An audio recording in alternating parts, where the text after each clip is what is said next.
ഇറാഖിലെ രണ്ടാമത്തെ വലിയ നഗരമായ മൊസൂളും തന്ത്രപ്രധാന നഗരങ്ങളായ തിക്രീത്തും തെല്ലാഫറും പിടിച്ചെടുത്ത വിമതർ രാജ്യത്തിന്റെ തലസ്ഥാനം ലക്ഷ്യമാക്കി നീങ്ങുകയാണ്. ബഗ്ദാദിന് പടിഞ്ഞാറുള്ള അൻബാർ പ്രവിശ്യയിൽ ഇറാഖ് സൈനിക ഹെലികോപ്റ്റർ വിമതർ വെടിവെച്ചിടുകയും നിരവധി സൈനിക ടാങ്കുകൾ തകർക്കുകയും ചെയ്തു.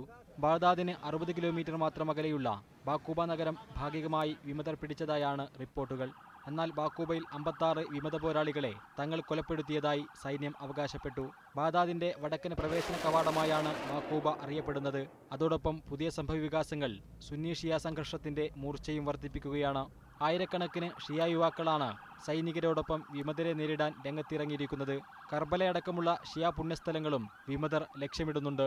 അതേസമയം വിമതർ ബഗ്ദാദിന് സമീപമെത്തിയതോടെ അമേരിക്ക സൈനിക നടപടിക്കുള്ള ഒരുക്കങ്ങളും ഊർജിതമാക്കി. 275 സൈനികരെ ബഗ്ദാദിൽ US നിയോഗിച്ചു. 2.5 വർഷത്തെ ഇടവേളയ്ക്കു ശേഷമാണ് ഇറാഖിൽ വീണ്ടും അമേരിക്കൻ സൈന്യം ഇറങ്ങുന്നത്.